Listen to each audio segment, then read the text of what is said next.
Hi everybody, Mandy here. I am doing my internship at hospice and this is my mandatory reporting video.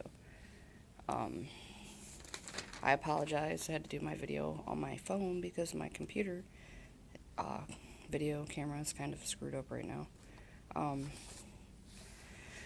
Who must report in the state of Ohio? That's pretty standard, like many of the other states that you guys live in. Any healthcare professional or official from Ohio, teachers, doctors, nurses, home health aides, um, other professionals like developmentally disabled workers are also mandated to report. Um, for our state, it's the knowledge or reasonable cause to suspect.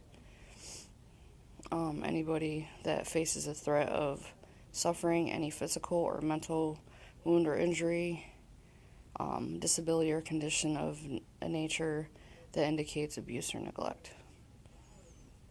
Definition of applicable victims here in Ohio would be any children under the age of 18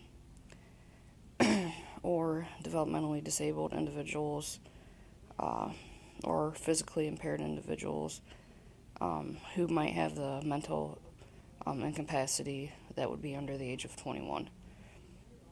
Reports are made to the standard people's CPS, municipal, or county officers. 2 to 3 important points that I learned from all the research with the mandated reporting is that the child abuse and neglect laws on mandated reporting seem more defined and specific than those that are out there for adult or elderly individuals or even DD individuals. I found it interesting too that a DD person deemed below the age of 21 and function counts in terms of child abuse and adult like neglect.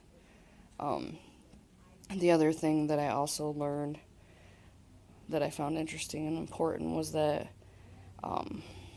the abuse or neglect does not, if it does not arise, it's not considered abuse or neglect if it does not arise.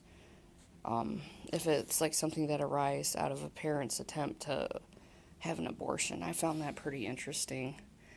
That, like, say if a parent tried to have an abortion and the individual is, like, say, DD or something, and they might be having these difficulties, and individuals might see those difficulties and assume that the parent is abusing them or neglecting them. That's not the case. It might have come from something like in such terms as like they were having an abortion because they thought their child might have had something wrong with them or whatnot, and the abortion actually didn't happen.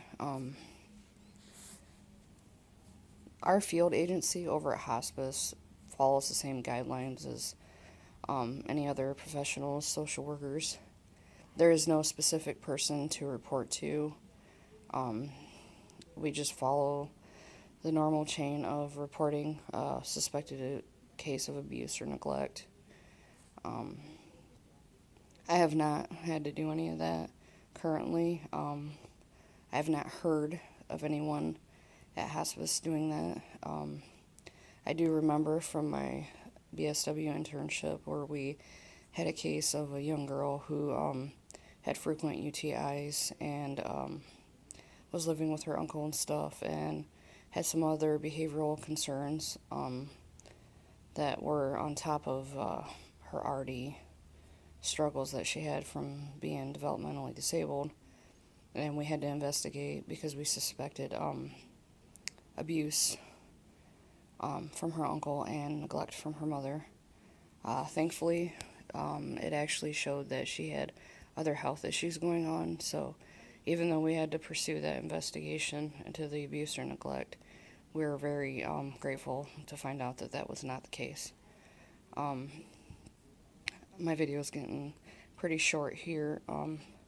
My biggest challenge in terms of mandated reporting is kind of like a fear of retaliation if they suspect that I am the one that reported them. and I am out in the public with my family or even by myself, and the person might physically come after me or anything along those lines. I'm over 5 minutes, sorry. My question for you guys this week, um, have you had any extreme cases like where you've had to report something and were in fear of retaliation, or have you had any particular circumstances where you had to report and you were still kind of unsure on whether the suspected abuse or neglect was happening? Alrighty, thanks everybody. Have a good week. Sorry. Have a nice day. Bye.